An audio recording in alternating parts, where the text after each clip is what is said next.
All you have is an old house and this field. While I have made a fortune, she mocked me. I am Diane. This year, as I turn 50, I spend my days doing household chores. People often tell me I look just like my parents, saying your eyes are exactly like your mother's. Day by day, I feel my face resembling my mother's more and more. 25 years of marriage have passed, and my 2 children have grown up and left home to live independently. My eldest son, Kevin, pursues his passion in the IT field and is building his career at a leading company in New York. Meanwhile, my younger daughter, Mandy, stayed local and works as a nurse. The images of their childhood feel like distant memories now. Now, it's just my husband and me starting our life together. We talk about cherishing our time together, but life is unpredictable. As the children moved out, a new challenge awaited me caring for my aging parents, who had farmed all their lives. Strong and healthy in their youth, they lived a life free from hospitals. The image of my mother always smiling, and my father working energetically beside her, are vivid in my memories. Yet, no one can fight the passage of time, and gradually they lost their strength with age. Eventually, they had no choice but to retire. I didn't want to quit, yet my father said with a slight smile. His words tightened a knot in my chest. "It's a pity I can't make vegetables for you anymore," my mother murmured. At that moment, tears naturally streamed down my face. "There's no one to take over," my father said disappointedly. Hearing this, my heart swirled with various emotions, a mixture of anger at my indifferent older sister and guilt towards my parents. My sister, 2 years my senior, had always been a significant influence on me. From her youth, she led a flashy lifestyle, acting thoughtlessly and without responsibility. Each time I witnessed her way of living, I felt irritated and was disappointed internally, unable to accept her actions. During her high school years, she barely attended and eventually quit on her own accord. Despite our parents' serious discussions, she never listened. As a result, she left home, lived day to day without a stable life, wandering aimlessly.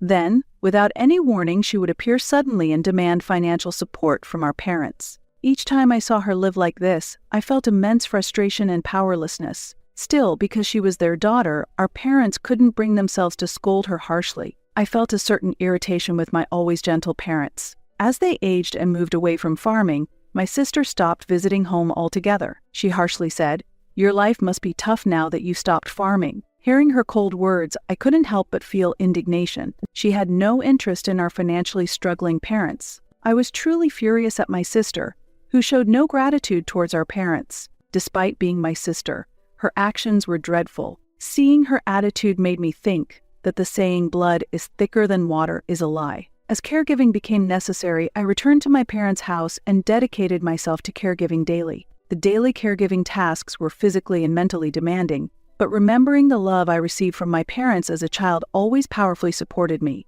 "I'm sorry for being a burden, Diane," my parents would apologize. All I could manage was to smile back at them. Every time I saw their faces, my chest filled with pain. "This is my way of repaying you.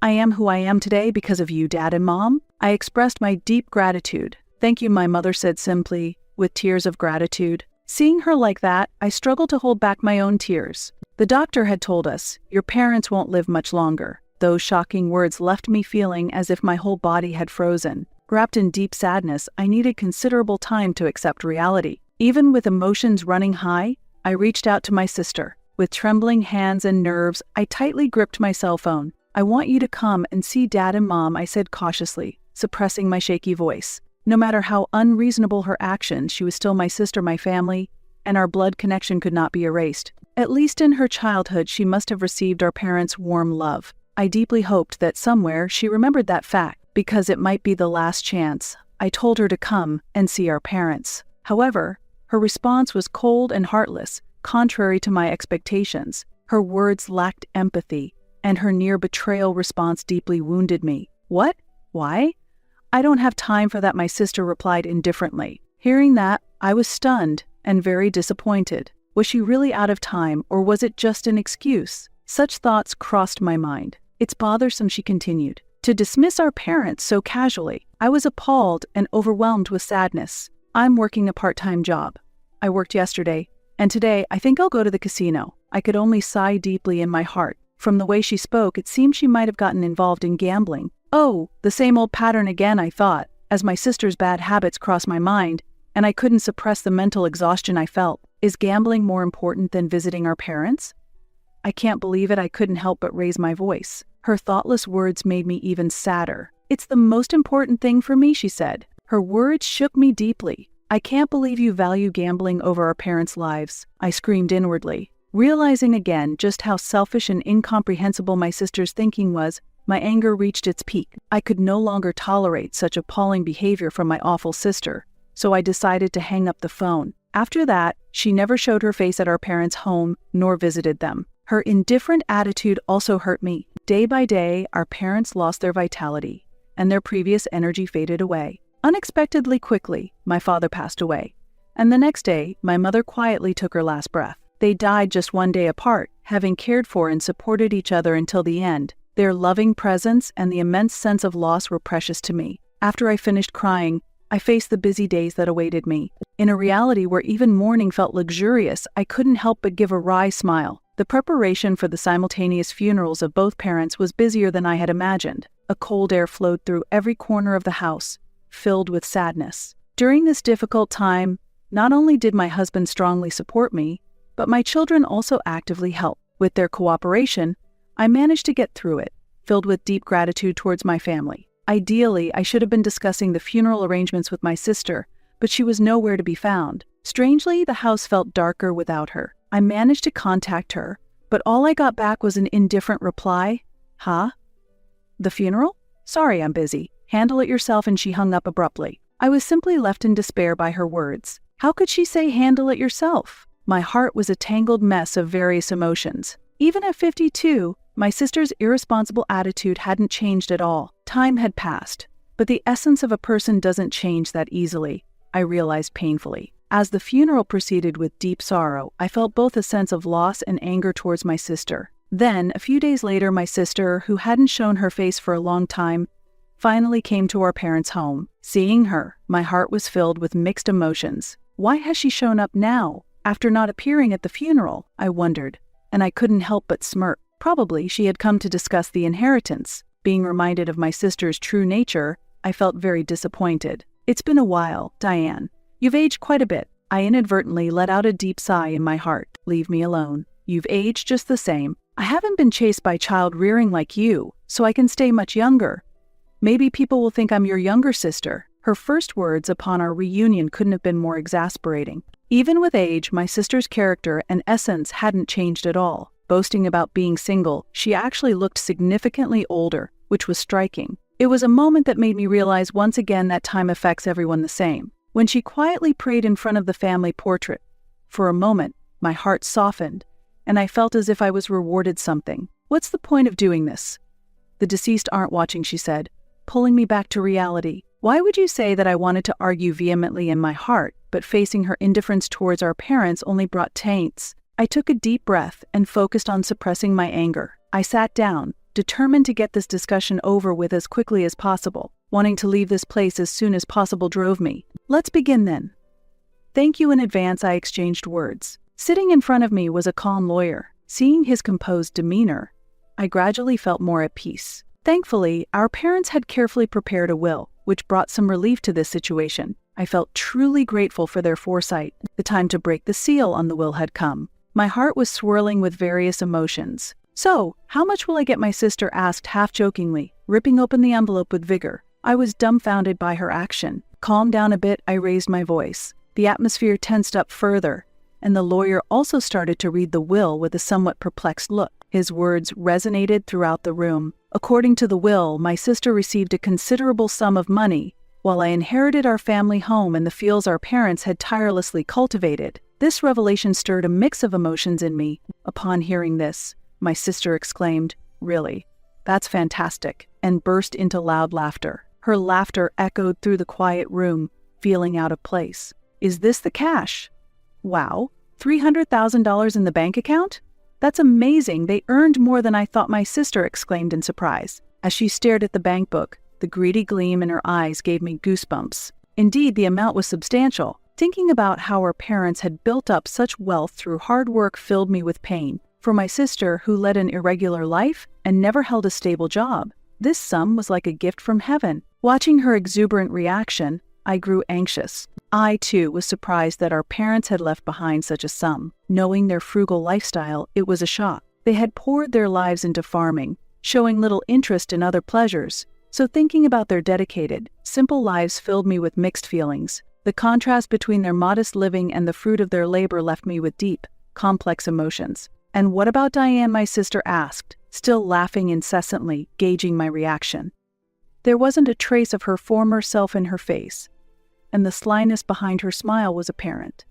Despite knowing the contents of the will, she casually said to me, "So, the house and the field are Diane's share." I'm truly surprised, laughing loudly. At that, anger boiled inside me. Her laughter painfully rang in my ears. Though I repeatedly told myself to stay calm, anger swirled inside me. I understood that being carried away by emotions wouldn't improve the situation, but even my rationality was being tested. "All you have is an old house in this field, while I have made a fortune," she mocked me. "You pathetic thing." "Haha," my sister taunted, and at that moment, I felt like I was going to pass out. The blood rushed to my head in anger, but I managed to restrain myself and suppress the frustrating feelings. Arguing would solve nothing. I took a deep breath and calmed myself. The house and field I inherited might look modest compared to the large sum my sister received, but I felt deep down that this was not just about the money. My parents had entrusted me with this land and home, our family's history, believing I would cherish it. Determined to protect this precious inheritance, I encouraged myself. I kept repeating affirmations internally to control my emotions. "Stay strong, me." I understood the depth of our parents' love more than anyone, that love held a value that could not be measured in money. And I truly inherited that. Well, it's true that the eldest daughter gets special treatment. And since I was especially favored, I can somewhat understand our parents' feelings, my sister remarked. I smirked inwardly at her words. After finishing her laugh, she casually swung the bank book in front of me, bringing back a fleeting sadness of her childhood self. "Well then, I'll be taking this with me," my sister cheerfully declared. "I want to avoid any trouble over how the inheritance is split later," she continued, her calm demeanor slightly betrayed by her urgency. The lawyer had already prepared the necessary documents, and my sister signed them before leaving. As I watched her back, my heart was filled with tumultuous emotions. Once my sister was out of sight, I shouted, "Never set foot in this house again." My own actions felt like a scene from a farcical comedy, ironically. I resolved to erase her presence from my memory. Yet, telling myself this, the question of whether I could truly forget a sister with whom I shared blood continued to smolder in the depths of my heart. This was probably our final farewell. Though I told myself this, the thought brought a feeling of constriction in my chest, a sense of loneliness. Still, I reassured myself that cutting off such a toxic relationship was for the best. Agriculture? Ha! Standing before the land inherited from our parents, there were moments when I felt at a loss about how to proceed. Maybe I'll just expand the vegetable garden a bit, I thought, encouraging myself while considering what I could do. This field was not just any field, it was a precious legacy filled with my parents' years of effort and love. I began to feel that there was meaning in cultivating something and making use of its value. When I shared these thoughts with my husband, he immediately agreed. Filled with gratitude for him again, I felt supported when he said, "This is the field your parents cherished. I'll support you." His encouragement helped me resolve to move forward without hesitation. I started learning how to care for the long-neglected field from a farmer, who was a friend of my father, and began the work. While confused by this new challenge, I felt the significance of making even small advances. In addition to the crops my father had previously grown, I also tried new types of vegetables. The days of farming continued with many attempts and failures. I keenly felt the harshness of farming throughout this process. I would often murmur, "Farming is really tough," while sighing. Certainly I had some experience growing vegetables at home, but this challenge was on an entirely different level. Every day I was reminded of my own limitations, the vastness of the fields, and the difficulty of growing crops for commercial purposes rather than for personal consumption. Understanding the rigors of true farming deepened my respect and gratitude for my late parents day by day. Revitalizing the parched land proved to be a tougher task than anticipated, but my daily diligent efforts gradually began to yield results. Finding the right crops for the soil was not straightforward and involved much difficulty. After numerous failures, I finally identified crops that suited the conditions. I stayed vigilant through the seasonal changes and fought against insects and birds. Battling with nature was nearly heartbreaking at times. It wasn't just about growing crops, I constantly had to think of ways to protect them and find appropriate solutions to unexpected problems. Despite many setbacks and failures, I persisted tirelessly. When my luxurious living sister condescendingly remarked over the phone, "You're doing well," I, being rich, could never do that, and insulted me. Anger welled up inside me, unsettling my heart once again. I don't know how she found out I was farming, but she contacted me. Her attitude was as infuriating as ever, and every word irritated me. I didn't even have the energy to argue with her. I just kept telling myself to forget her. I wasn't sure if I could truly forget her, and the uncertainty troubled me. Strangely, my anger towards her fueled my energy, allowing me to immerse myself in farming. A significant amount of money was needed to buy used agricultural machinery, but I considered it a necessary investment and decided to use my savings to make the purchase. I'm investing in the future, I repeatedly told myself. It's your money you saved, so there's no problem. My husband assured me, his generosity filling me with deep gratitude. In fact, it was money I had diligently saved from the allowance he gave me. Technically, it was his money, and thinking about that made me feel somewhat guilty. Yet he supported me without any worries, and his attitude moved me to tears. My gratitude for him was renewed, and I found myself drawn to him all over again. I really chose a good person, I quietly murmured to myself. The children also actively researched agriculture on the internet and shared their knowledge with me. I was truly grateful for my family's actions. The local farmers, whom my father had known for years, were also incredibly kind and spared no effort in helping me. Supported by the warm help of these people around me, I felt heartfelt gratitude every day. If it weren't for my irritating sister, I could fully dedicate myself to farming. I resolved to erase her from my consciousness and took a firm step forward in my new endeavor. What began as a mere hobby in agriculture had, before I realized it, become a major part of my life, and I seriously delved into it. As time passed, I truly felt I am indeed my parents' daughter, and explored this path deeply. I felt a slight pride and satisfaction in this realization. And finally, I accomplished it. Long-term efforts bore fruit, and a surge of emotion welled up inside me. I was moved and overwhelmed by the first harvest from this field. The sensation made my eyes warm with emotion.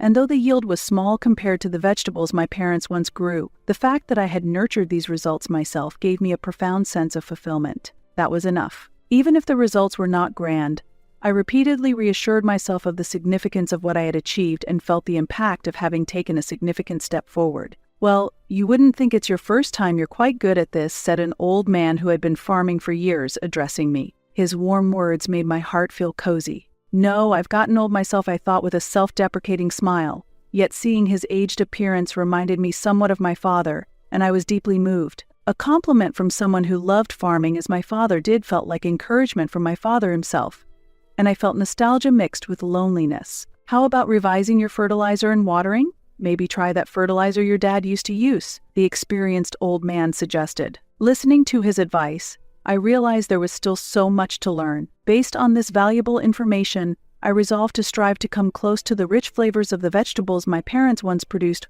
My love for my parents was translating into my efforts in farming. My efforts were gradually bearing fruit, and the field was slowly transforming. Each time I saw the crops grow, even just a little, I felt great joy within. What started as work in just a corner of the field had eventually covered all the plots. The vast change surprised even me. Day by day, as I experimented with various crops, I repeated failures and successes. Each day was filled with new discoveries and continuous learning. Gradually, my farming skills improved, and the quality of the vegetables I could produce significantly increased. Over the years, the fruits of my labor began to show. It's amazing, another bountiful year.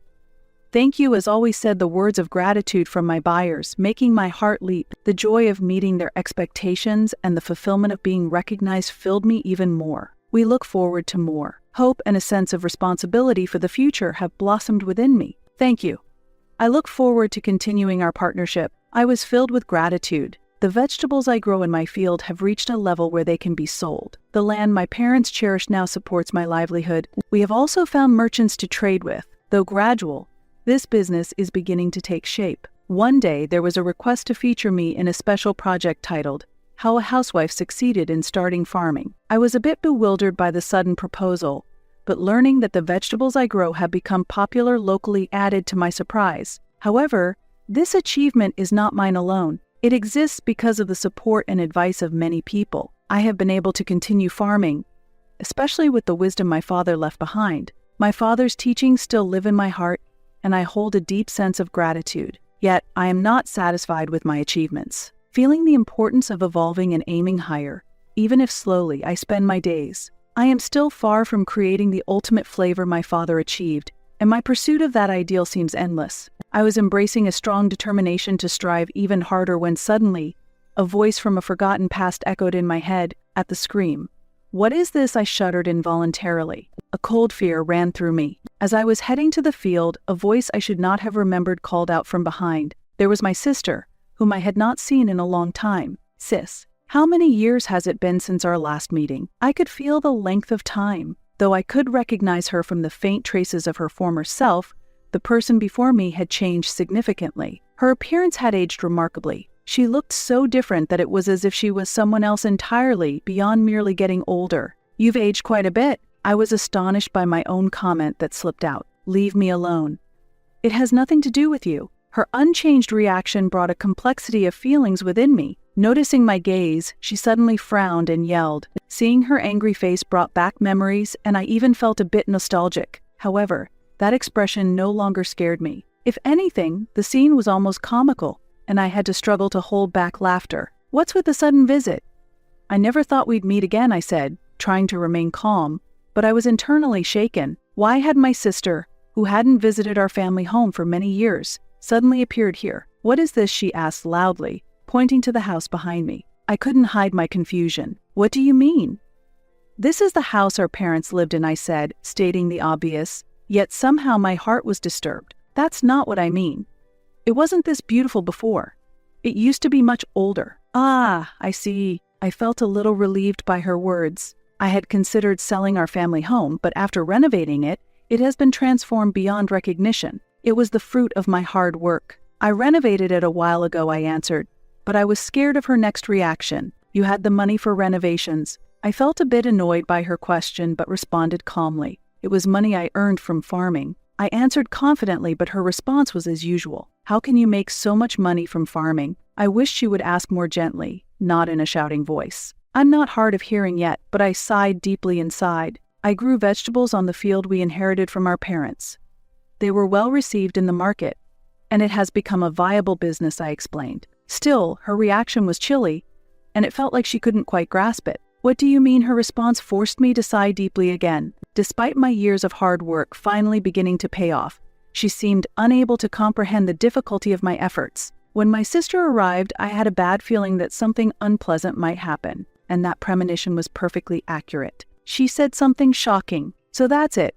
There must have been some secret to the field our parents left." Her words shocked me. Why can she only see things that way? At that moment, my mind was filled with dismay and disappointment, and I lost my voice. "Why can you only think like that?" I barely managed to say. "There's no way you could succeed in farming otherwise." I argued from the bottom of my heart. "I worked hard, don't you understand?" I replied, struggling to control my emotions. But my sister continued. "There definitely must be some secret to that land." I was astounded by her words. Her delusions had gone beyond my understanding. "How can you say such things without even asking how much effort I put in? And what secret? Where is this magic you speak of?" I countered. Her lack of appreciation for my efforts left me feeling not just dismayed but also a bit heartbroken. "You knew about this secret and kept silent." I was flabbergasted by her accusation. "Really, I have no idea what you're talking about," I replied with exhaustion. "I've done my research. If property turns out to be more valuable later, the division of the estate can be revisited. So, I argue that we should redo the division of the farmland, and I will take over the field," she claimed. Her ignorance infuriated me. "That's ridiculous." "Ridiculous? What do you mean?" Her comments were so childish that I struggled to comprehend. "It's ridiculous. All you talk about is money, money. Can't you say something sensible for once?" Overwhelmed by emotions, harsh words slipped out of my mouth. "There's no secret to the field," I asserted strongly. Taking a deep breath, I tried to calm myself. But she retorted, "That's a lie." Her simplistic response reignited my anger. Why would I need to lie? "If you don't believe it, go ask an expert," I suggested, and she seemed a bit shaken by my firm statement. Seeing her unsettled made me feel somewhat satisfied that she was feeling unsure. However, watching her expression darken, a sense of guilt began to grow inside me. "But look, the house has been remodeled, right? And the farming is successful, right?" Seeing her anxious behavior, a part of me felt sympathetic. Farming isn't always profitable. It's the result of support from people around us, not just the field, I explained. But it seemed hard for her to understand. "Still, you must be making a profit." Her attitude only made me feel tired. "That's it. There's nothing more to discuss. I blurted out my true feelings. Utterly fed up with her fundamental misunderstanding, I began to think about how to overcome this difficult situation. Fine, whatever I say won't get through to you. I desperately wanted to resolve the situation quickly. You can have half the field if you want, I impulsively suggested, surprising myself later. Yay, she exclaimed triumphantly, raising her fists in the air. Watching her, my feelings were a mix of complexity. On one hand, a part of me felt calm. I had a bit of confidence. The best way for her to understand was to experience it herself, I thought. Considering she had never seriously committed to anything before, I could somewhat predict the outcome. Yet, I was a bit worried about her potential failure. Won't you help me? It was an unexpectedly quick conclusion. Her actions, unsurprisingly, made me sigh again. Only a month after starting farming, and my sister was already asking for help. The speed of this development shocked me. With a helpless voice, she pleaded, "Help me," but I responded coolly, "What do you need help with? I don't know what to do about farming." Her bewildered voice almost made me want to hold my head in my hands. Looking over the field, I was stunned by the neglect. It was a complete mess. Seeing the land that my parents had lovingly tended now in such a state filled me with pain. What had my sister been doing for a month? My disappointment exceeded my surprise. Her actions were so far from common sense, I couldn't understand what she had expected. "This is a magic field, right? I planted seeds, so why aren't they sprouting?" she said, as if she believed that just sowing seeds would solve everything without proper care. Her childish statement frustrated me beyond words. Her ignorance of the reality of farming nearly brought me to tears. If growing crops was so easy, everyone would be doing it. How could I explain such a clear fact in a way she would understand? I was also puzzled. With irony, I responded, "It takes a little more time. Maybe in a few years you might see some profit." At my cold reply, she nearly started crying and pleaded. I continued to admonish her. "This isn't the time for such talk," but she suddenly raised her voice. Surprised by her sudden change, I was taken aback when she revealed, "Actually, I came at coming up in a few days." "You have a debt?" I asked again, incredulous. "Yes, I'm covered in debts," she confessed, and I was speechless with astonishment. "Why would you do that? You received $300,000 from the inheritance, didn't you?" My heart was a whirl of confusion and disappointment. "That money is gone. I used it all on gambling, and there's nothing left," my sister quietly explained, and my heart turned cold. "Really? You can't be serious." I was speechless, overwhelmed with anger and despair. I didn't want to work, so I thought I'd make a big turnaround by borrowing money. That all failed. Then I heard you were succeeding in farming, so I thought I'd try it too. But why is it so hard? It doesn't make any money at all. Exhausted by her story, all I could do was sigh deeply. "I don't know what to tell you." I was dumbfounded by her lack of understanding. As I sighed deeply in the depths of my heart, I felt the emptiness of this conversation. The realization that my sister had squandered the precious inheritance from our parents in just a few years filled me with deep indignation and disappointment. The guilt towards our parents for her reckless actions tightened around my heart. "Thinking you can easily make a profit from farming, how naive can you be?" I was amazed at my own disgust. "This is no joke," I shouted internally, feeling at my limit. Unable to contain my anger, my voice grew increasingly stern. "Please, Diane, I'm begging you. Help me," my sister pleaded in a desperate tone. Her words shook me, but I took a deep breath to maintain my composure. "I'm sorry, I can't help you," I stated clearly, surprised by my own decisiveness yet confident in my choice. We were family, but I no longer felt a desire to help her. All the emotions I had held back suddenly surged forward. If my sister had shown any willingness to resolve things herself, perhaps I would have reacted differently. I might have considered it more if I had any hope that she would, but ultimately she always sought help from others and never tried to stand on her own. I felt a profound disappointment with this reality. Seeing no initiative from her to change, I realized I could no longer have any expectations. Her consistently self-centered behavior deepened my despair. "Please, can you lend me just a little money?" she implored desperately. As I decided to walk away from the field, leaving my sister behind, my heart was a turmoil of emotions. I did not want to know what would become of her after this. I wanted nothing more to do with her. Still, when I heard rumors that she was being chased by debt collectors, part of me felt a slight pain. But without further details, I ultimately had to accept that her life was her own. Resolving to step back from my sister's life, I took over the field again. As I shouldered all the responsibilities, farming on this land smoothly unfolded, and I was ready to take new steps. I vowed to carve a new future in the field my parents had left behind. While massaging my shoulders during a break, My husband came over and massaged them for me. His kindness on his days off, helping with the farming, warmed my heart. I remembered his words from a while back, "It would be nice to farm together after I retire." Those words resonated, and tears naturally welled up. I was filled with gratitude. A new chapter of life with my husband was about to begin. Our children were also starting to take an interest in farming, and they might join us. I felt the family bonds deepening day by day. This house and field are a treasure filled with my parents' love. I hope they are pleased, knowing I am continuing to protect what they cherished. Looking up at the sky, I could see my parents' smiling faces. "Mom, Dad, I'll take good care of this field. Watch me. I'll grow vegetables